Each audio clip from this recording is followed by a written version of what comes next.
अस्सलाम वालेकुम, मैं हूं काशिफ रफ़ीक। आप देख रहे हैं प्रोग्राम डिबेट विद ईसा नकवी। नाजरीन, पाकिस्तानी कौम की उमंगों के मुताबिक हुकूमत वक्त ने एक बहुत ही अहम फ़ैसला किया, और फ़ैसला क्यों ना किया जाता कि पाकिस्तान बुनियादी तौर पर एक छोटा मुल्क है, पाकिस्तान के पास मईशत उतनी अच्छी नहीं है। ये तमाम इस्तदलाल भारत की तरफ से दिया जाते थे और दुनिया को ये बताया जाता था कि पाकिस्तान के साथ अगर भारत जंग करेगा तो शायद पाकिस्तान 2 दिन भी सस्टेन ना कर सके। लेकिन बज़ाहिर छोटा मुल्क, मुआशी तौर पे तंग दस्त मुल्क, लेकिन उसने भारत को नाको चने चबवाए। और उसके बाद वो काम हुआ कि पहलगाम का फॉल्स फ्लैग ऑपरेशन था जो मुसल्लत किया गया, और उसका एक ऑपरेशन का नाम रखा गया ऑपरेशन संदूर। लेकिन पाकिस्तान के एक मर्द अहन ने यह फैसला किया कि डिटाई हटदर्मी से बुना हुआ ऑपरेशन संदूर को तंदूर में कैसे तब्दील करना है, और उस तंदूर में मोदी और उसके इत्तेहादियों की किस तरीके से अना हटदर्मी को तंदूर में डालना है। और उस मर्द अहन का नाम है जनरल सैयद आसिम मुनीर, जो आर्मी चीफ है। आज वफाकी काबीना ने देखा कि पाकिस्तान की कौम इतनी पुरजोश है कि पाकिस्तान को एक बड़ी कामयाबी मिली है, और पाकिस्तान की कौम चाहती है कि इस तरह की जो हमारी दिफाई क़यादत है वो कंटिन्यू करे, और जो पॉलिसीज़ हैं वो भी कंटिन्यू करे। इस तनाजुर में शायद आज काबीना ने एक इजलास हुआ, और काबीना के इजलास में वज़ीर-ए-आज़म की सरबराही में एक बड़ा अहम फैसला सामने आया कि army chief general Syed Asim Munir साहब को फील्ड मार्शल के ओहदे पर तरक्की दे दी गई है। यकीनी तौर पे मैं समझता हूँ कि जनरल आसिम मुनीर साहब फील्ड मार्शल के ओहदे के लायक भी हैं, मुस्तहक भी हैं, लेकिन उन्होंने इस तरक्की को जो है अवाम के नाम किया, और उन्होंने कहा कि ये पाकिस्तान की कौम की खुशियों के नाम करता हूँ। और जनरल आसिम मुनीर साहब को फील्ड मार्शल के ओहदे के तरक्की देने के साथ साथ एक इस जंग के दूसरे hero air chief marshal Zaheer Ahmed Sidhu हैं, जिन्होंने बिलाशुबा अपने शहीनों को तैयार किया। उन शहीनों ने जाके भारत के राफेल गिराए, और वो राफेल क्या गिरे, राफेल बनाने वाली कंपनियों के शेयर गिर गए, और पाकिस्तान का दिफा नाकाबिल तस्खीर होना साबित हो गया। उनकी भी मुद्दत मुलाजमत ख़त्म हो गई थी। वफाकी काबीना ने आज उनकी मुद्दत मुलाजमत जो है वो कंटिन्यू करने के भी अहकाम दिए हैं। ये तो अहम डेवलपमेंट है, और मैं ये समझता हूँ इन अहम 3 डेवलपमेंट से भारत को परेशानी तो हुई होगी, और यकीन तौर पर भारत ये सोच रहा होगा कि हम तो ये सोच रहे थे कि ये जिन्होंने हमें मारा, शायद वो जो डिफेंस लाइन है, जो अकाबरीन है, जो फोर्सेस को लीड कर रहे हैं, शायद वो रिटायर हो जाएंगे, तो फिर उसके बाद शायद हमारा कोई दाव लग जाएगा। लेकिन नहीं साहब, पाकिस्तान की कौम अपने हीरो को ऐसे नहीं जाने देती, ऐसे नहीं छोड़ती, बल्कि वो उनको उनके वक़ार के मुताबिक इनाम और इज़्ज़त एहतराम देती है, जो कि आज काबीना ने फैसला किया। इन्हीं सूरत हाल के ऊपर और प्रोग्राम के दूसरे हिस्से में हम गुफ्तगू करेंगे कि अब बानी तहरीक इंसाफ कहते हैं कि इत्तेहाद के लिए वो अपना हिस्सा डालने को तैयार है। क्या ये वाकई इत्तेहाद के लिए हिस्सा डालने को तैयार हैं, या कहीं उनको लगा कि उनके ऑप्शन जो हैं वो मादूम हो गए हैं? इसके ऊपर भी गुफ्तगू करेंगे। लेकिन प्रोग्राम के पहले हिस्से में कि जो वफाकी काबीना का फैसला हुआ, इसके ऊपर गुफ्तगू करते हैं। और इस हिस्से में मेरे साथ गुफ्तगू करने के लिए शरीक गुफ्तगू होंगे ब्रिगेडियर रिटायर्ड वकार साहब, दिफाई तजिया कार हैं। बहुत शुक्रिया वकार साहब टाइम देने का। और जौहर सलीम साहब रिटायर्ड एम्बेसडर हैं, वो भी मेरे साथ शरीक गुफ्तगू होंगे। बहुत शुक्रिया जौहर साहब टाइम देने का। मैं वकार साहब आपसे गुफ्तगू शुरू करूँगा। आज वफाकी काबीना ने जो फैसला किया, फील्ड मार्शल के ओहदे पर तरक्की दी गई जनरल सैयद आसिम मुनीर साहब को, और एयर चीफ को उनकी मुद्दत मुलाजमत को कंटिन्यू करने के अहकाम दिए गए। इस सारी डेवलपमेंट को आप कैसे देखते हैं, दिफाई एतबार से भी और दुश्मन के जो अज़ाइम है उसके एतबार से भी? यानी वॉरफेयर में थ्रू आउट हिस्ट्री जो है लीडरशिप बहुत ज़्यादा काउंट करती है। ऑल द जवान से लेके जनरल तक आपने देखा तरीके से पाकिस्तान की आर्मी, एयरफोर्स, नेवी ने लड़ा ऑल अक्रॉस सारे फ्रंट्स पे। लेकिन लीडरशिप का फिर एक कलीदी रोल होता है। आपको अगर हिस्ट्री में भी जाएं तो लीडर जो है फिर वो उस पर बहुत ज़्यादा डिपेंड करता है। इसमें एयर चीफ को देख लें, आर्मी चीफ, जो भी फील्ड मार्शल है, नेवल चीफ हैं, चेयरमैन जॉइंट चीफ, तो बेसिकली जिन्होंने आगे सारी सेट करनी है स्ट्रैटेजी। तो इसकी आई थिंक सबसे ज़्यादा एक्नॉलेजमेंट जो है भारत में हुई, because general Asim Munir, field marshal Asim Munir का नाम बिल्कुल एक डरावना ख्वाब बन चुका है, और भारत में बल्कि ये बहस हो रही है। उनको अजीबो गरीब अलकाबात से नवाजते हैं, डिस्पाइट कि हमारे लिए फ़ख्र है कि हमारे एक जो फील्ड मार्शल है वो हाफ़िज़ कुरान भी हैं, वो समझते में ईमान के जज़्बे से लबरेज भी हैं। Then he knows the strategy. देखें, ये जो लड़ाई हुई है, लोग अभी इसको सही तरह समझ नहीं रहे। इसको बेसिकली मज़ाक वॉरफेयर कहते हैं, और बड़ी हाई टेक वॉर है। इसमें definitely man behind the gun भी है, टेक्नोलॉजी भी है, लेकिन अल्टीमेटली आता है कि जो लीडरशिप है वो स्ट्रेटेजाइज कैसे करती है, और फिर टेक्निकली आप उसको ऑपरेशनली कैसे उसको इस्तेमाल करते हैं। तो उसमें आई थिंक हर लिहाज से हर लेवल पे एक सक्सेस स्टोरी है। हम लोग इधर टर्की में और या मिडिल ईस्ट में बहुत गहरी नजर रखी जाती है। अफ्रीका, तो जो लीडरशिप है पाकिस्तान की, the way they have mastered this new art, इसका आई थिंक बहुत ज्यादा एक्नॉलेज किया जा रहा है। आप देखेंगे अभी तो ये सिर्फ इनिशियल आई थिंक आप कह रहे इम्पैक्ट्स हैं कि यहाँ से एक बी लाइन बनी है कि लोग आके सीखेंगे पाकिस्तान से कि जो न्यू फॉर्म ऑफ वॉरफेयर कैसे लड़ा जाता है। इवन अमेरिका और नेटो, रशिया एंड किसी हद तक चाइना स्टडी कर रहे हैं कि न्यूक्लियर ओवरहैंग में कन्वेंशनल लड़ाई कैसे लड़ी जाती है और उसको कैसे एस्केलेशन लेवल को कंट्रोल किया जाता है। आप देखा कि किस तरीके से एयरवे रिस्पांस है, फिर जो ग्राउंड रिस्पांस है, इसकी चीजें आहिस्ता आहिस्ता आएंगी। भारत ने काफी छुपाया है, लेकिन मेरे ख्याल 26 जो बेसिस को टारगेट किया गया उसके अंदर आपकी फिर ग्राउंड फोर्सेज आ जाती हैं, उसको कैसे स्ट्रेटेजाइज, किस तरह के वेपन सिस्टम थे। तो ऑल टोल्ड एक ये दूसरा आई थिंक जन आसिम मुनीर ने, फिर मार्शल आसिम ने खुद आई थिंक इस चीज पे हाईलाइट किया कि ये बेसिकली नाम की अपनी कौम के नाम, बिकॉज जो आई थिंक जो कौम का और आर्मी का और एयरफोर्स नेवी की जल नजर आई, आई थिंक ये सबसे ज्यादा जरूरी है। इसी वजह से बेसिकली सबसे ज्यादा परेशानी भी है। मैं कुछ कमेंट्स देख रहा था, यूके से कोई यूट्यूबर्स हैं, वो कह रहे थे जी कि 24 करोड़ लोगों की फौज और इतनी बड़ी फौज दुनिया में किसी के पास नहीं है। मिलियन में हो सकती है, लेट्स से चाइना के पास है, लेकिन सो इट मीन्स के बेसिकली इसको जल करना, लीड करना, और आप देखें पिछले 3 साल से इकोनॉमिक सिचुएशन से भी पाकिस्तान को निकालना और अलग सदर से ऐसी जगह ले जाना, और फिर जब असल टेस्ट आया जहाँ पे भारत के साथ कन्फ्रंटेशन थी, आई थिंक फ्रंट लाइन पे जाकर लड़ा भी, काफी चीजें हिडन है जो आई थिंक डिस्क्लोज नहीं हो सकती, और किस तरीके से भारत में बरकरार शिकस्त हुई, और इसका एक्नॉलेजमेंट अभी पूरी दुनिया कर रही है। अभी western world despite hypocrisy, despite they knew, ये ऊपर से सारी सैटेलाइट के पूरी वॉर एक एक रॉकेट, एक मिसाइल चलते देखा गया, ये पता है ऐसी है अमेरिकन को भी, रशियंस को भी, फ्रांस को भी, अपने दोस्त ममालिकों को हुआ क्या है। तो I think this is the huge acknowledgement और कंटिन्यूशन ऑफ लीडरशिप है, जो वाकई भारत में एक वो था। मैं उनको हमेशा कहता था कि आप पहले ज़हीरुद्दीन बाबर का नाम लेते थे, मुगल, फिर औरंगजेब का, तो now you have you know field marshal Asim Munir और अनदर ज़हीरुद्दीन बाबर, तो उसका फिर आई थिंक 300 साल मजीद आपको इंतजार करना पड़ेगा बिफोर अनदर लीडरशिप इमर्जेस। जी ठीक। जौहर सलीम साहब, सर चूँकि आप साबिक सेक्रेटरी खारजा भी रहे हैं, आप साबिक सफ़ीर भी रहे हैं, अब भारत के साथ जो हमारी टेंशन चली और फॉल्स फ्लैग ऑपरेशन हम पे मुसल्लत किया गया और ढिटाई दिखाई गई, फिर ऑपरेशन मुसल्लत किया गया, पाकिस्तान सुरखरू हुआ under the leadership of army chief general Syed Asim Munir साहब, बाबर सिद्धू साहब, आप कैसे देखते हैं काबीना के इस फैसले को, और इस फैसले का क्या इम्पैक्ट हो सकता है भारत की जो एक नैरेटिव है सफारतकारी की दुनिया में, और इस जो फैसला है इससे हमारी जो स्टैंस है उसको बेहतरी और मजबूती मिलेगी, बेहतरी मिलेगी, क्या कहिएगा सर? जी बिल्कुल, पाकिस्तान की तारीख में ये दूसरी मर्तबा है। उससे पहले फील्ड मार्शल अयूब खान को ये ओहदा दिया गया था, जो एक 5 स्टार जनरल का ओहदा होता है और बहुत रेयर होता है, लेकिन जंगों में जो बड़ी जंगें होती हैं उसमें जो है हमने देखा कि बहुत ज़्यादा जनरल्स को जिन्होंने इस लेवल की खिदमत सर अंजाम दी अपने मुल्कों के लिए, उनको मिला भी तारीख में। तो पाकिस्तान में भी हुकूमत ने जब ये फील किया कि उनकी खिदमत जो हैं इस अभी जो रिसेंट कॉन्फ्लिक्ट है, जो कि बहुत ही अहम था पाकिस्तान के लिए, और जिसमें पाकिस्तान का जो परफॉर्मेंस पाकिस्तान की जो रही है, पाकिस्तान ने जिस तरह से एक बिफिटिंग और एडिक्वेट रिस्पॉन्स दिया इंडिया को, जो एक बहुत बड़ा मुल्क है पाकिस्तान के मुकाबले में, इनका मिलिट्री बजट हमारे से 8 गुना से भी ज़्यादा बड़ा है, उसके बावजूद उस तरह की बिफिटिंग रिस्पॉन्स थी कि अभी पूरी दुनिया में उसकी बात होगी, तो जाहिर है कि उसके इतराफ़ में ये दिया।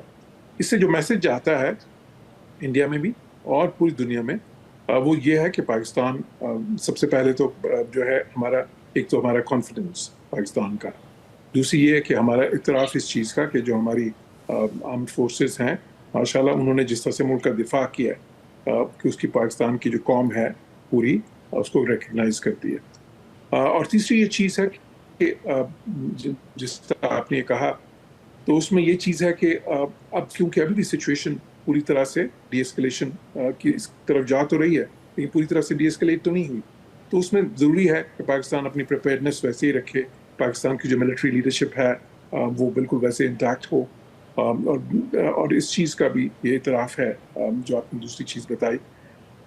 अब यहाँ से जो अहम चीज़ है वो ये है कि बिकॉज दोनों मुल्क इस वक्त पाकिस्तान और इंडिया, ये तो इंडिया भी कह चुका है कि जी ये जो सीज़फायर है ये ओपन एंडेड है, यानी कि उसकी कोई एक्सपायरी डेट नहीं है, लेकिन साथ ही साथ कोई अभी तक वो डायलॉग के लिए कोई जो है ना सीधी बिल्कुल जो साफ तौर से अभी तक हाँ भी नहीं कर रहे एक मुज़ाकरात के लिए, जबकि ये तय पाया था जब पाकिस्तान की अंडरस्टैंडिंग जब करवाई थी, जो अमेरिका ने खसूसन, और उसमें दूसरे कुछ मुल्क जो हैं उन्होंने भी बहुत सारी सफारतकारी की, जिसमें यूएई भी है, सऊदी अरब भी है, तुर्किया भी है, चाइना ऑफ कोर्स जो है, बहुत सारे पाकिस्तान के दोस्त ममालिक, और वो ममालिक जो सारे चाहते थे कि इस खत्ते में इस किस्म की सिचुएशन ना आए। ये जो कॉन्फ्लिक्ट है जो पूरे खत्ते की सलामती को और अमन को ख़तरा लाहक हो गया था, और ये खत्ता पूरी दुनिया का सबसे आबादी के अतबार से बड़ा खत्ता है। तो अब ये न्यूक्लियर स्टेट्स हैं दोनों, तो उस वजह से पूरी दुनिया को एक ख़तरा लाहक हो गया था। तो उससे जब डीएस्केलेशन की तरफ जाना है, तो हम तो चाहते हैं, पाकिस्तान ये चाहता है कि एक जो है बड़ा स्ट्रक्चर्ड तरीके से और एक ग्रेजुअल तरीके से हम जाएं और फिर मुज़ाकरात की तरफ जाएं, और फिर वो जो इश्यूज हैं जिनकी वजह से ये सारे मसाइल पैदा होते हैं, मिसाल के तौर पे दहशतगर्दी का मसला है जो इंडिया हमारे पे इल्ज़ाम लगाता है, और हम ये समझते हैं कि इंडिया पाकिस्तान में दहशतगर्दी। जौहर सलीम साहब, गुजारिश ये है कि देखें, जो इल्ज़ामात हैं उन इल्ज़ामात को, उस हटदर्मी को, उस अना को एक पहलगाम का नाम दिया गया। DGMOs का आज भी रब्ता हुआ और इस बात पे इत्तफाक हुआ कि डी एस्कलेशन वाला जो मामला है, अमन की तरफ पेशरफ जो है वो ग्रेजुअली होनी चाहिए। तो मेरा ज़ाती ख्याल ये है, अगर आप बता दीजिए कि जब सफारतकारी के मामला शुरू होते हैं तो सबसे पहले तो ये होगा कि जो फोर्सेस हैं वो अपनी अपनी स्पेस में वापस जाएंगी, चीज़ें बेहतर होंगी, बॉर्डर पे ज़रा अमन और आश्ती होगी, तो फिर किसी न्यूट्रल जगह पर जाकर गुफ्तगू हो सकेगी। इस टेंशन ज़्यादा माहौल में तो मुज़ाकरात मेरा ख्याल मुश्किल हो जाएंगे। देखिए, एक तो खैर आपने देखा अब जिस तरह की जंगें होती हैं उसमें तो बहुत ज़्यादा है ना, जो ये तो बहुत ही जदीद वॉरफेयर है ना। आपने देखा कि जब ये जहाज़ों की आपस में जंग होती थी, कि इस ज़माने में डॉग फाइट होती थी, जहाज़ एक दूसरे के बिल्कुल करीब होते थे, और अब तो वो 100 किलोमीटर के फासले से डॉग फाइट कर रहे होते हैं। इसी तरह जो बाकी भी जो मिलिट्री कॉन्फ्लिक्ट अभी हुआ है उसमें ज़्यादातर मिसाइल्स और जो है ड्रोन्स और इस तरह की चीज़ें इस्तेमाल हुई हैं, तो उसमें उस तरह की मोबिलाइजेशन जो है, देखें अब ये जदीद वॉरफेयर है, ये 5th जनरेशन वॉरफेयर है, इसमें तो साइबर अटैक्स भी हुए एक दूसरे पे, इसमें तो वो सारा ना अक्रॉस द स्पेक्ट्रम चीज़ें इस्तेमाल की गई हैं। तो इसमें देखें डीएस्केलेशन की तरफ, तो उस तरह से जो एक ट्रेडिशनल है ना तरीका कि फ़ौजें वापस जाएं, तो क्योंकि वैसे भी ऑन ग्राउंड जो है वो उस किस्म की जो है सिचुएशन नहीं थी कि जो है जिसमें कि एक जो है ना लैंड ऑपरेशंस, आर्टिलरी शेलिंग थी बिल्कुल दोनों मुल्कों की तरफ से, लेकिन वो भी अगेन आर्टिलरीज भी बहुत मॉडर्न है, तो काफ़ी फास्ते से ही फायर करती हैं। तो लेकिन ज़रूर देखें, मुज़ाकरात की जो ज़रूरत है ना वो बहुत ज़्यादा है, क्योंकि उससे एक वो कॉन्फिडेंस बिल्डिंग मेजर्स जिसको कहते हैं ना CBM, वो एक माहौल जो बनता है, क्योंकि ये जंगबंदी तो बिल्कुल ये चल रही है, और DGMOs की ये ताल्लुक बहुत अच्छा है, क्योंकि इससे वो उसका ख़तरा जो है ना मिसकैलकुलेशन का वो ख़त्म होता है। लेकिन साथ ही साथ एक ख्याल था कि इसके बाद नेशनल सिक्योरिटी एडवाइजर्स मिलेंगे दोनों मुल्कों के, और फिर उसके बाद जो है वो जब नेशनल सिक्योरिटी एडवाइजर्स मिलेंगे तो शायद फॉरेन सेक्रेटरीज भी उनके साथ होंगे, और फिर एक लाया अमल तय होगा कि इसके बाद मुज़ाकरात कहाँ पे बिल्कुल होंगे। ठीक। आपको याद है वो ट्वीट जिसमें उन्होंने कहा था कि वो एक न्यूट्रल वेन्यू पे होंगे। बिल्कुल ठीक, न्यूट्रल और फिर उसके बाद वो तमाम वेन्यू। लेकिन उसके लिए कश्मीर का जो डिस्प्यूट है, लेकिन उसके लिए जौहर सलीम साहब, पहले मैं ज़रा वकार साहब को भी ऐड कर लूँ। वकार साहब, न्यूट्रल वेन्यू पे मुज़ाकरात सियासी शख्सियात के दरमियान या हुकूमती सतह पे तभी हो पाएंगे ना जब हम बॉर्डर की टेंशन से कम पीछे हटेंगे। तो ये DGMOs जो तवातर से राब्ते करते हैं और अमन की पेशरफ्त के ऊपर इत्तफाक करते हैं, तो आप चूँकि दिफाई अमूर के तजियाकार हैं, आप बेहतर समझते हैं, तो इसमें क्या ये इसी तरफ गुफ्तगू होती होगी कि पहले फोर्सेस बॉर्डर से पीछे हटें और अपनी अपनी जगह जो है वो वापस जाएं ताकि बॉर्डर की टेंशन ख़त्म हो और फिर मामलात मुज़ाकरात की तरफ जाएं, या ये कि इसी सिचुएशन में ही मुज़ाकरात जो है वो न्यूट्रल फेज़ में शुरू हो सकते हैं? यार इसमें 3-4 चीज़ें अहम, अगर टाइम मुझे दें थोड़ा सा मैं जी प्लीज़।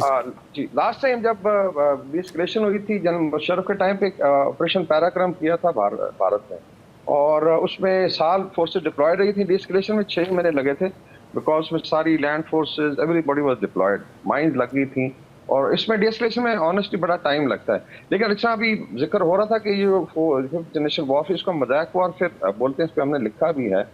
इसमें डिसरप्टिव टेक्नोलॉजीज आ गई हैं, घर बैठे आप अफेक्ट कर सकते, लाइक मिसाइल्स हैं, ड्रोन्स हैं।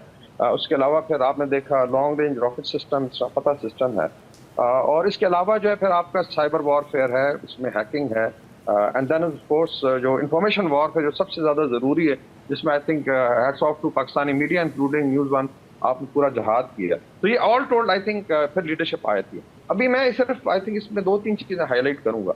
एक तो ये कि जो अभी सीज फायर हुआ है डिस्पाइट के रिटोरिक है, बिकॉज भारत में इतना ज्यादा इंटरनल प्रेशर है कि अभी समझ नहीं आ रही बीजेपी को और आरएसएस को कैसे हैंडल। तो एक आपने फेस सेविंग तो देनी है कि ट्रंप नहीं था एंड ऑल है, लेकिन इसमें अमेरिका की गारंटी थी, सऊदी अरेबिया है, टर्की है, मोस्ट प्रॉबेबली चाइना और फिर यूरोपियन यूनियन कॉन्टैक्ट हाथ था। ये कोई मजाक नहीं है। चलें मान लेते हैं कि जी भारत जो है ना इसी हालत में करना चाहता है, इस मीन्स के वो चाहता है कि south Asia perpetual state of uncertainty में रहे, परपेचुअल स्टेट ऑफ हॉस्टिलिटी में रहे। तो आपके ख्याल में अगर इन हालात में भारत पोस्टिंग करता रहता है तो ज्यादा नुकसान किसके, सोचने की बात है। सिर्फ मैं आई थिंक एविएशन की बात करता हूँ। कमर्शियल एयरलाइन की जब स्टॉपेज हुई जैसे पाकिस्तान ने भारत, तो किसका ज्यादा नुकसान हुआ? $billions का उनका हुआ, ऑफ कोर्स भारत का हुआ, उनकी आईपीएल है। जी हाँ, तो उसमें आई थिंक सोचना चाहिए कि लॉन्ग टर्म में इसका क्या फायदा है। कैन यू डू इट कि जी आप ट्रिगर पे हाथ रखो, ऐसे नहीं होता। बेसिकली इट्स बेसिकली खिदमत मिटाने की कोशिश है। पाकिस्तान का हम यहाँ से टर्की से देखें स्टेचर ऊपर गया है।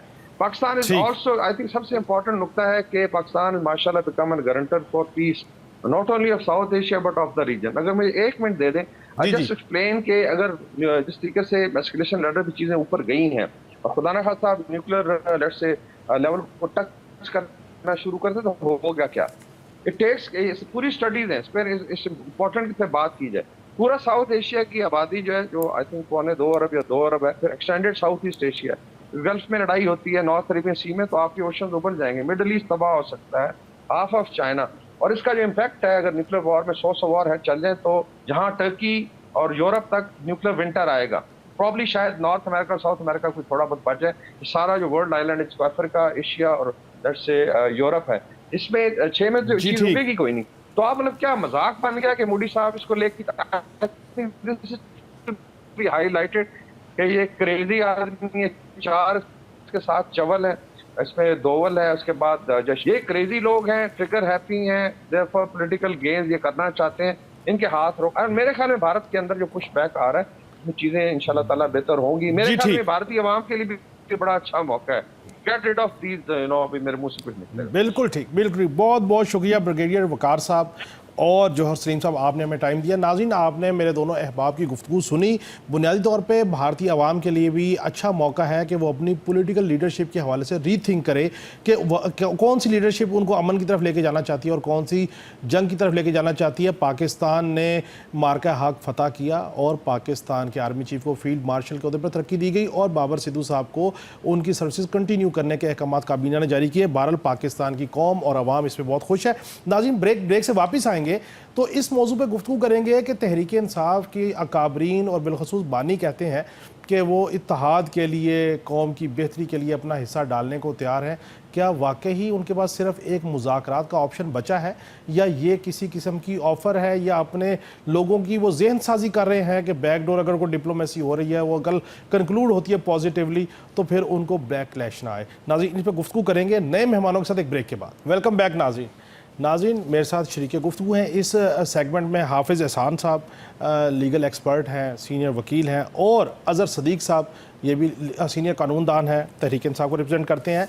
नाज़रीन, इस सेगमेंट में मैंने आपको पहले भी कहा था हम गुफ्तगू करेंगे कि तहरीक इंसाफ के बानी जो हैं वो कहते हैं कौमी इत्तेहाद पे बात होनी चाहिए और वो अपना हिस्सा डालने को तैयार हैं। तो इस पर अज़हर सदीक साहब की टेक ले लेते हैं। अज़हर सदीक साहब, ये बानी जो कौमी इत्तेहाद की बात कर रहे हैं, सलमान अकरम राजा साहब से भी गुफ्तगू हुई, बैरिस्टर गौर साहब से भी हुई गुफ्तगू, ये क्या पॉलिटिकली ऑप्शंस जो हैं वो मादूम हो गए हैं या बैकडोर डिप्लोमेसी काम कर रही है, अपने जो कारकुनान उनकी जेन साजी करने के लिए ये सारी गुफ्तगू हुई है? ये क्या मुद्दा है, क्या को गुत्थी हमें भी बताएं, सुलझेगी कैसे? बहुत शुक्रिया काशिफ साहब। देखें, पाकिस्तान तहरीक इंसाफ ना किसी डील पे यकीन करती है ना ढील पे यकीन रखती है। अच्छा, और आप ठंडी हवाएं चलाने की, यानी हमारे यहाँ जब देखा कि, और ना ही बैकडोर मुलाकातों पे यकीन रखती है। बिल्कुल ऐसा ही नहीं है, सवाल ही पैदा। कुछ जिन लोगों ने अपने तय मुलाकातें की, इमरान खान साहब ने बड़ा क्लियरली नेगेट कर दिया और बता दिया कि हर कोई अपने नहीं, और होता ऐसे ही है। कई दोस्त अब जब मैं भी मिलने के लिए जाता हूँ तो कहते हैं जनाब हम अपने तय कर रहे हैं, लेकिन मैंने आज तक कभी ये नहीं देखा कि खान साहब ने किसी को मैंडेट दिया हो कि आप जाके वो कि इसको इस तरीके से देखा जाए। तो सदीक समझने वाली साहब, बात है आजम ना। सवाती साहब ने ये कुरान पे हाथ रख के बातें की थी सर। नहीं देखिए ना, आजम सवाती साहब ने एक इनफरादी हैसियत, आज आजम सवाती साहब कहाँ हैं? कितनी एक मुलाकातें होती हैं इमरान खान साहब से जेल में या बाकी हालात के हवाले से। मैं तो इतना समझता हूँ, देखें इस वक्त जो वजह थी ना, वो टाइम मैं समझता हूँ कि मौजूदा हुकूमत ने ज़ाया कर दिया। और वो टाइम जब था कि जब मुल्क हालत जंग के अंदर था और उस वक्त नेशनल कोहियन की ज़रूरत थी, और पाकिस्तान तहरीक इंसाफ ने वहाँ साबित किया। देखें पाकिस्तान तहरीक इंसाफ जिसपे सोशल मीडिया पे इल्जामात लगते रहे, VPN लगा के चलाना पड़ता था, ट्विटर बैन लगा हुआ था, यूट्यूब के ऊपर बाकी जगह फायरवॉल लगे हुए थे, ये तो सबूत की बातें हैं ना सारी। अपना डिटेंशन ऑर्डर जारी होना, ECL, PCL, PNIL लिस्ट में ऐड होना, लोगों के घर ज्यादती और जुर्म, सारा कुछ भूल के पाकिस्तानी कौम जो है ना, पाकिस्तानी फौज और पाकिस्तानी फिदाइया और हमारी बड़ी फौज की बहरी फौज के साथ उस वक्त इकट्ठी हुई और हम सब ने, और ये नेशनल कोहियन का टाइम अभी भी देखें उन्होंने लेट कर दिया।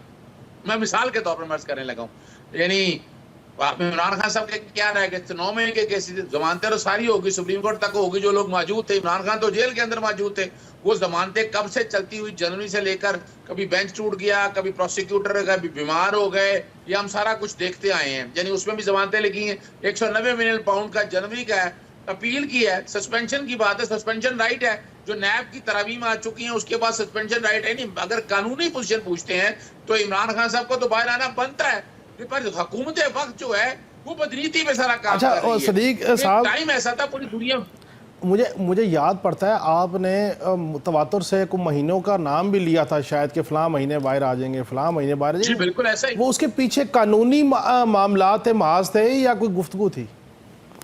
नहीं कानूनी महाज थे ना, और क्या है। लेकिन अभी आप अब देखें ना, इस मुल्क में जब चीजें बिल्कुल सही डायरेक्शन पे जा रही थी तो तबाही और बर्बादी की वो 26वीं आईनी तरमीम ने की।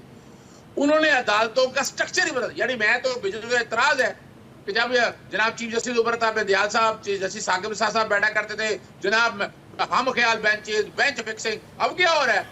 अब तो एक मुस्तकिल बेंच फिक्सिंग कर दी है।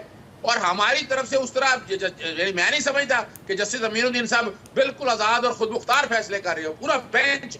मैं जरा हाफिज साहब से पूछ लेते हैं ना, ये भी रोजाना सुप्रीम कोर्ट जाते हैं। जी प्लीज सिर्फ एक बात कर दूं सर, आईनी बेंचेस देखे ना, बड़ा शोर डाला। अच्छा कहाँ बने? सुप्रीम कोर्ट में। अच्छा पूरे जजेस लाकर पूरे किए गए, और अपना जजेस पैकिंग का जो लफ्ज इस्तेमाल होता है, और आईनी बेंच सिर्फ सिंध हाई कोर्ट बना, ये लाहौर हाई कोर्ट क्यों नहीं बना? ठीक हो गया। मैं यही बात हाफिज साहब से पूछा। हाफिज साहब बहुत शुक्रिया टाइम देने का। सर ये बताएं कि ये जो बात अजहर सदीक साहब कर रहे हैं कि वो आईनी बेंच नहीं बन रहे, और दूसरी बात ये मेरी तो ज़ाती जो राय है वो ये है कि देखें, आपने जो भी एक्टिविटी करनी है आपको अदलिया से रिलीफ मिलना है, हुकूमत क्या कर सकती है? बिस्मिल्लाह काशिफ, एक तो बात ये है कि 26 कॉन्स्टिट्यूशन अमेंडमेंट की जो एक ही क्लॉज जो है वो ऑटोमेटिकली ऑपरेटिव नहीं आती, वो है हाई कोर्ट्स के कॉन्स्टिट्यूशनल बेंचेस। उसके लिए ये है कि आपकी जो प्रोविंशियल गवर्नमेंट्स हैं उन्होंने अपनी असम्बलीज़ के ज़रिए रेजोल्यूशन करवानी है, और सिर्फ सिंध असम्बली ने उसको रेजोल्यूशन करवाया है। KPK के अंदर PTI ने नहीं करवाया, पंजाब के अंदर अभी तक PMLN नहीं करवाया, और इसी तरह बलूचिस्तान के अंदर है। तो लिहाजा ये कह देना इस चीज़ के अंदर है कि जी वो कॉन्स्टिट्यूशनल बेंचेस बन नहीं रहे, तो मेरा ख्याल ये है कि इसको रेक्टिफाई इस तरह किया जाए कि जब उन चीज़ों के अंदर प्रोविंशियल असम्बलीज अपनी रेजोल्यूशन दे देंगे बन जाएँ। दूसरा उस चीज़ के अंदर ये है कि मैं आज भी इस चीज़ पे कायम हूँ कि कॉन्स्टिट्यूशनल कोर्ट की कॉन्स्टिट्यूशनल बेंचेस रिप्लेसमेंट नहीं है। हमें कॉन्स्टिट्यूशनल कोर्ट्स पे जाना चाहिए, हमें पाकिस्तान की सुप्रीम कोर्ट के नई एक आईनी अदालत बनानी चाहिए, जिस तरह दुनिया के तकरीबन 70 ममालिक के अंदर एक ऐसा सेटअप मौजूद है कि जिसके अंदर आपके कॉन्स्टिट्यूशनल मैटर्स, फेडरल कोर्ट के मैटर्स या आपकी जो फंडामेंटल राइट्स है वो इंडिपेंडेंट चलते और आपका रेगुलर सिस्टम चलता है। आप साहब, और आपके इस आर्गूमेंट से तो लगता है कि आप 27वीं तरमीम की राह हमवार कर रहे हैं। नहीं काशिफ, जितनी को इन 5-6 माह के अंदर अक्टूबर से लेकर अब देखिए हुआ क्या। नंबर 1 ये हुआ कि आपने कॉन्स्टिट्यूशनल बेंच को कंट्रोवर्शियल किया, आपने जुडिशल कमीशन को कंट्रोवर्शियल किया, आपने चीफ जस्टिस की अपॉइंटमेंट को कंट्रोवर्शियल किया, उसके अंदर कॉन्स्टिट्यूशनल बेंच के नीचे जो कमेटी है उसको कंट्रोवर्शियल किया। तो क्या किसी मुल्क के निज़ाम के अंदर हर वक्त आपका कंट्रोवर्सी के अंदर रहना ये मुनासिब बात है? बिल्कुल मुनासिब बात नहीं है। दूसरा उस चीज़ के अंदर ये है कि ये जो बार बार कॉन्स्टिट्यूशनल बेंच पे बात करते, अगर सदीक साहब कभी उन मीटिंग्स के अंदर होते तो उन्हें इस चीज़ का एहसास होता। मैं कुछ मीटिंग्स का आई विटनेस हूँ और उसके अंदर जो सबसे फर्स्ट आपको एविडेंस आएगी वो आएगी JUI की, कि जिसके अंदर PTI ने ही प्रपोज किया था कि कॉन्स्टिट्यूशनल बेंच बनने चाहिए और आखिरी वक्त तक ये सारी अमेंडमेंट्स के अंदर साथ थे, चाहे चीफ जस्टिस की अपॉइंटमेंट हो, कॉन्स्टिट्यूशनल कमेटीज़ बने, कॉन्स्टिट्यूशनल बेंच की जुरिस्डिक्शन आए, उसके बाद इन सारी चीज़ों को ट्रांसफ़र करने का आए। तो सिर्फ और सिर्फ डिस्क्रेडिट करना कि जिस शख्स ने आपको या जिस पार्टी ने आपको 1 माह साथ रखा, दिन रात आपने उससे मीटिंग्स की और आप यकदम कहें कि जी हम इसको नहीं मानते। और आप ये देखें कि 22 अक्टूबर को ये अमेंडमेंट आई है, 24 को ये नोटिफाई हुई है, 25 को मीटिंग हुई है और PTI उस मीटिंग के अंदर मौजूद थी। दूसरा उस चीज़ के अंदर ये है कि क्या ये परमानेंट, एक ही चीज़ थी कि ये सारे ये चाहते थे कि काजी फाइज ईसा पाकिस्तान की कॉन्स्टिट्यूशनल कोर्ट का चीफ जस्टिस न बने। ये एक बॉटम लाइन थी और अगर उस बॉटम लाइन के अंदर गवर्नमेंट 68 साल जो है वो न डालती और 65 साल रहती, तो मेरा ख्याल ये है कि चूँकि ये सारी पोलिटिकल पार्टीज थी, इन्होंने जब चार्टर ऑफ डेमोक्रेसी COD किया था उसके अंदर इस प्रपोजल को इंडोर्स किया था, चाहे PMLN थी, पीपल्स पार्टी थी, JUI थी, PTI थी। लेकिन चूंकि पर्सनैलिटी आ गई काजी फाइज ईसा साहब की, तो इन्होंने कहा कि हम नहीं चाहते और अगर गवर्नमेंट विड्रॉ कर लेती तो ये नौबत नहीं आनी थी। दूसरा उस चीज़ के अंदर ये है कि ये जो मेरा जज आपका जज है, मैं ये समझता हूँ कि हमारे जजेस के इतने लंबे टेन्योर नहीं होने चाहिए और दुनिया में कभी नहीं होता कि 22-22, 24-24 साल आप हाई कोर्ट में रहे, 12-12, 14-14 साल जो है आप सुप्रीम कोर्ट के अंदर है। इनकी टेन्योर के अंदर जाएं ताकि ये ना लगे कि जी मेरा जज है, आपका जज है, या उसके साथ है या उसके साथ है, और फिर अपने आप का जुडिशल सिस्टम है उसकी एक री ओवरहॉलिंग करें कि इसके अंदर कहाँ कहाँ प्रॉब्लम है, इसके एडमिनिस्ट्रेशन के अंदर कहाँ प्रॉब्लम है, इसके डिस्पेंसेशन के अंदर कहाँ प्रॉब्लम है, इसकी अपॉइंटमेंट की प्रॉब्लम है। आप किसी से पूछ लें कि क्या पाकिस्तान की जुडिशियल अपॉइंटमेंट्स जो हैं अभी भी देख लें या उससे पहले क्या मेरिट बेस्ड थी, क्या उससे पहले और इससे पहले पाकिस्तान की जुडिशरी का जो इंडेक्स था डिलीवर करने का वो बेहतर था या कम था। ये कंसिस्टेंट प्रैक्टिस है, इसको काशिफ रेक्टिफाई करने की ज़रूरत है, सवाए इस चीज़ के उस ब्लेम गेम के अंदर जाना चाहे। कॉन्स्टिट्यूशन जो है वो कोई परमानेंट नहीं है कि जी आप उसको छेड़ नहीं सकते। वक्त के साथ साथ अगर आपको चीज़ अच्छी लगती है, लर्न करते हैं, आप उसको रेक्टिफाई करें और उसके मुताबिक अमेंडमेंट ले आए, और मेरा ख्याल है यही वे फॉरवर्ड है। आपको पॉइंट आ गया। ब्रेक का कहा जा रहा है, ब्रेक से वापस आके अजहर सदीक साहब आपके सामने सवाल रखूंगा। जब बानी इत्तेहाद की बात करते हैं तो अदलिया रिफॉर्म्स हो, सियासी रिफॉर्म्स हो, अवामी रिफॉर्म्स हो, बल्दिया की रिफॉर्म्स हो, तो क्यों तमाम सियासी जमातें बैठ के खुले दिल के साथ इन रिफॉर्म्स पे बात नहीं करती, और अगर बात होती है तो फिर यकदम तहरीक इंसाफ क्यों निकल जाती है, जिस तरफ हाफिज साहब ने जो इशारा किया, इस पे आपसे जवाब लूंगा लेकिन ब्रेक के बाद। अजहर सदीक साहब, सर हाफिज साहब की गुफ्तगू आपने ब्रेक से जाने से पहले सुनी, सर क्या कहिएगा? अच्छा देखें, वो क्या खुशी है ना मनाते, आंसू ना बहाते तो क्या करते। यही बात जो आजकल गुफ्तगू का अंदाज था मेरे भाई का, चीफ जस्टिस अहमद दयाल के दौर में यही बात होता। सबसे ज्यादा कंट्रोवर्सीज क्या हुई हमने जस्टिस साकिर निसार साहब के दौर में देखा, सारा कुछ हम देखते रहे ना। आज बजाय जरा मोस्ट फेवरेट चाइल्ड बैठे हुए हैं, वो अलहदा बात है, लेकिन एक बात जेब में रख लीजिए कि देखें हमने बिल्कुल हम तैयार थे आईनी बेंचेस बनाने। हमने कहा जैसे इंडिया के अंदर है, आप खुद बता दें कि उन तैनातियों में कोई बता दें कि सुप्रीम कोर्ट के जजेस की से है, मेजॉरिटी तो आपकी एग्जेक्टिव की बैठी है, पॉलिटिशियंस की बैठी हुई है, यानी वो जजेस बैठकर तैनात करते फिर रहे हैं जिनको आता जाता कुछ नहीं, अलग है पता नहीं है उनको, वो जजेस तैनात करते हैं। और अगली जो बात है, ये तैयारी चल रही है 27वीं आईनी तरमीम की। और उसके लिए देखे कमाल क्या है, यानी 26वीं आईनी तरमीम का केस लगा था जनवरी में, 3 हफ्ते में लगना था, वो आज 3 हफ्ते पूरे नहीं हुए। उसके बाद मिलिट्री कोर्ट वाला डिसाइड कर लिया और आप लगा लिया। अच्छा, और यही बड़ी मजेदार बात बताऊँ आपको काशिफ साहब, सर अपना ना ये जो मखसूस जिस्तों वाला केस है ना, इसमें इन्होंने बाकायदा तरमीम की इलेक्शन एक्ट के अंदर कि जहां कह दिया कि फलान टाइम में इतना ना कराएं, उसका इतलाक बाद और लाहौर हाई कोर्ट, आवाज आ रही मेरी? जी बिल्कुल आ रही है अजहर सिद्दीक साहब। अच्छा, वो मैंने चैलेंज किया सेक्शन 104, और ये बात है जो जुलाई की। अच्छा, वहां पर एक जज तब्दील, कभी गवर्नमेंट टाइम ले रही है, उसमें उसका इतलाक माजी से करने की कोशिश की, यानी जब आइन कहता है कि ये निश्चितें जारी हैं जो पार्टी का हिस्सा बनता है, उन्होंने कहा नहीं जनाब, जिसने वो लिस्ट दाखिल नहीं की उसको नहीं मिलेंगी, उसका इतलाक माजी से करने की बातें कर रहे हैं। और कमाल की बहुत चैलेंज किया जब मैंने उसमें कहा कि जनाब सुप्रीम कोर्ट के फैसले पर अमल दरामद किया जाए।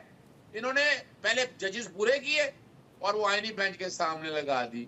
अब आईनी बेंच के सामने, वो आपके सामने है, जस्टिस आयशा मलिक साहब का और जस्टिस अकील अब्बासी साहब का, राइटली उन्होंने बेंच की तशकील के ऊपर ठीक हो गया, जो चीजें थी उस पर एतराज उठाया, लेकिन वजह क्या है? साहब आपकी तरफ वापस आता हूं सर, खुले मैं आपकी तरफ वापस, मैं सिर्फ हाफिज साहब से टेक ले लूँ। हाफिज साहब, एक तो बात तय होगी कि अजहर सिद्दीक साहब भी इस बात को एंडोर्स करके 27वीं आईनी तरमीम होने जा रही है, उसकी तैयारी की जा रही है। ये जो मखसूस नशिस्तों का मामला है, आपके लीगल पॉइंट ऑफ व्यू से क्या ये मखसूस नशिस्तों का मामला किस तरफ बैठते देख रहे हैं आप, या जो पहले फैसला हुआ वो ठीक था, या मजीद ये तरीके साबित मिलेंगे या बाकियों को मिलेंगे? काशिफ, अगर आप कॉन्स्टिट्यूशनल स्कीम के ऊपर जाएं जी, या कॉन्स्टिट्यूशन की प्रोविजंस पे जाएं, जो आर्टिकल 51 है उसका सब क्लॉज 6D-E है, उसके नीचे जो है सब क्लॉजेज हैं। आर्टिकल 106 है, इलेक्शन एक्ट का सेक्शन 104 है, या उसके बाद आगे जाके रूल 92, 93, 94 है, या उसके बाद सेक्शन 209 से लेके सेक्शन 215 तक इलेक्शन एक्ट है।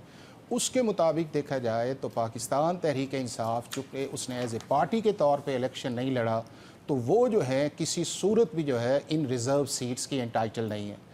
SIC ने इन सीट्स के लिए अप्लाई नहीं किया, लिहाजा उनका केस जो था वो ना इलेक्शन कमीशन के अंदर टाइम बाउंडेड था, ना पेशावर हाई कोर्ट के अंदर, और सुप्रीम कोर्ट के अंदर एक आपको समरसॉल्ट आया। सुप्रीम कोर्ट ऑफ पाकिस्तान ने जो जजमेंट दी थी वो anti clock provisions of the constitution थी, जो पाकिस्तान की सुप्रीम कोर्ट को इख्तियार नहीं देता कि आप कॉन्स्टिट्यूशनल री राइटिंग करें या कॉन्स्टिट्यूशनल ओवर रीच करें। अब ये है कि जो सीट्स जो हैं वो आपने दी थी, PMLN को दी थी या दूसरी पॉलिटिकल पार्टीज़ को दी थी, मेरा ख्याल है कि वो फैसला इलेक्शन कमीशन ऑफ पाकिस्तान का बिल्कुल गलत था कि उन्हें नहीं देनी चाहिए थी, कि चूँकि वो प्रोपोर्शंस के मुताबिक उन्हें सीट्स बनती नहीं है और ना मिलनी चाहिए। और पेशावर हाई कोर्ट ने गलत तौर पे उनको इंडोर्स किया कि चूँकि ये है कि अगर आपकी गुफ्तगू से तो लगता है कि सीट्स किसी की तरफ भी नहीं जाएंगी। नहीं, देखे चीज़ ये है कि इस वक्त जो पाकिस्तान नहीं देखे ना, इस वक्त जो पाकिस्तान की सुप्रीम कोर्ट के अंदर मैटर है वो है पेशावर हाई कोर्ट की जजमेंट, और उसके बाद ये है कि जो पाकिस्तान की सुप्रीम कोर्ट ने बेंच दिया। अजहर भाई ने एक बात की कि जी इम्प्लीमेंटेशन 12 जुलाई की जजमेंट आई है और अक्टूबर तक आपकी इस जजमेंट की डिटेल रीजनिंग नहीं आई, और इस दौरान जिस इशू को एड्रेस किया गया बार बार जो है, कभी क्लैरिफिकेशंस दे के कभी कुछ दे के, यार उसका रिव्यू फ़ौरन लगा देते ना, आप उसको फैसला कर देते। अगर आपको ये आज कहते जी काजी फाइज ईसा ने उस रिव्यू को लगाया नहीं है, तो बात बनती फाइज ईसा ने तो कहा कि इस रिव्यू को लगाएं। आप जो मौजूदा जजेस हैं उन्होंने कहा जी अभी अप्रोप्रिएट टाइम नहीं है। फिर आपने देखा कि किस तरह जूम पे मीटिंग्स हुई हैं या व्हाट्सएप के ऊपर किस तरह बात हुई है। तो मेरा ये ख्याल ये है कि पाकिस्तान की सुप्रीम कोर्ट को किसी भी सूरत पार्टी नहीं बनना चाहिए, किसी केस के अंदर उन्हें आइन और कानून के मुताबिक फैसले करने चाहिए। उन्होंने फैसला किया, लेकिन उन्होंने फैसला किया आर्टिकल 17 की बुनियाद के ऊपर। अब आर्टिकल 17 जो है काशिफ, ना इलेक्शन कमीशन के अंदर केस था, ना पेशावर हाई कोर्ट के अंदर केस था, ना सुप्रीम कोर्ट के अंदर केस था, और आर्टिकल 187 के ऊपर जाके परखा। जब आर्टिकल 172(5) के अंदर आपको इख्तियार ही नहीं है, तो 187 कहाँ पे आ गया, 17 कहाँ पे आ गया, एंटी क्लॉक कहाँ पे आ गया। तो मेरा ये ख्याल ये है कि पॉइंट अब इस चीज़ पे आएगी कि क्या पाकिस्तान की सुप्रीम कोर्ट ने जुडिशल ओवर रीच की है, और उसके ऊपर फैसले करेंगे। लेट्स मेंबर बैठे हुए हैं, वो फैसला कर लें, लेकिन मुझे इस जजमेंट के अंदर जो है वो ऐसी जान नजर नहीं आती कि जिसको सस्टेन किया जाए। जी ठीक। हाँ, अजहर सिद्दीक साहब, सर एक तो हाफिज साहब ने जो आर्गूमेंट दिया है इसका आपके पास राइट है जवाब देने का, तो मुझे ये बता दीजिए कैटेगोरिकली, क्योंकि बड़ी कंफ्यूजन है, कोई पॉलिटिकली गुफ्तगू के जरिए बानी तहरीक इंसाफ की रिहाई के लिए तहरीक इंसाफ कोशिश कर रही है या नहीं? नहीं, बिल्कुल नहीं ना। पॉलिटिकल क्या होती है मुझे ये बताएं, इस मुल्क की तबाही, यानी मिसाल के तौर पर पॉलिटिकल यही होती है जो बानी साहब ने कहा कि हम कौमी इत्तेहाद के लिए तैयार हैं। नहीं, ठीक है ना जी, बड़े भंगड़े डाले हैं।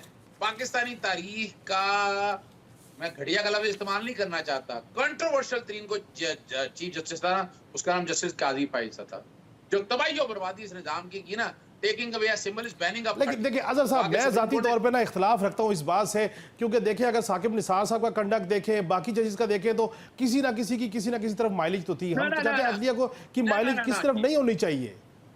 नहीं, ये यही तो फर्क है कि जस्टिस काजी फायज ईसा के कॉल ऑफ फेल में तजाद ही इतना रहा है। अपने दौर में क्या बातें करते रहे और क्या कुछ साबित किया, इसमें बड़ी लंबी बातें हो सकती हैं। मैं बताना चाह रहा हूँ कि इन्होंने सिंबल ले लिया, क्या कागजात नामजदगी दाखिल होने के लिए, क्या लोगों को घरों से उठाना, ये सारा कुछ उन्हीं के दौर में होता रहा है ना, जुल्म और सितम। वो खामोश बैठे रहे हैं, खामोश तमाशाई बनकर बैठे रहे हैं। और फिर कमाल की बात बताऊं, इलेक्शन कमीशन को जिस तरह बचाते रहे, अभी 26वीं आईनी तरमीम के जरिए पता है आपको, इलेक्शन कमीशन तैनात करना था। हम क्या नालायक लोग हैं इस मुल्क में, हमारे पास बंदे ही नहीं है। जनवरी 2025 से खाल वो सीटें जो है ना रिटायर हो चुके हैं, लेकिन 26वीं आईनी तरमीम के जरिए क्या की गया, उनको रखा गया। यानी ये जो 26वीं आईनी तरमीम है, ये पर्सन स्पेसिफिक करके तिया पांचा किया गया, इस निजाम का सत्यानाश किया गया। वो नहीं समझना चाह रहे हम। मैं जो बात कहना चाह रहा हूं ना कि ये बैठकर, अच्छा आपको पता है कि जहां अजहर सिद्दीक साहब, ये अदलिया के मामले को लेके इसके ऊपर मैं समझता हूँ एक सेर हासिल गुफ्तगू होनी चाहिए और तमाम सियासी अकाबरीन को, सियासी जमात के लोगों को इस पर बैठना चाहिए कि हम किस तरीके से इस इंस्टीट्यूशन को बेहतर कर सकते हैं।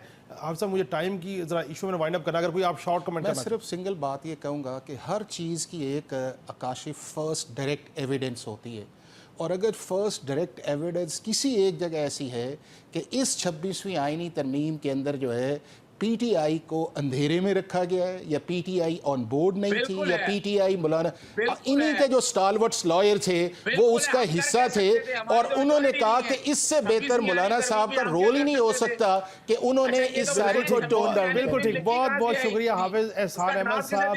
अजहर सिद्दीक साहब, आपका भी बहुत बहुत शुक्रिया। और मुझे उम्मीद है ईसा नकवी साहब हैं, वो कल अपना शो कंडक्ट करेंगे, और मैंने कहूँगा, सजेशन दूंगा कि वो आप दोनों अहबाब को फिर बुलाएं और इसके ऊपर मज़ीद बहस करें, ताकि हम किसी पॉजिटिव कंक्लूजन की तरफ जा सकें। आज के लिए इतना ही, अल्लाह हाफिज़।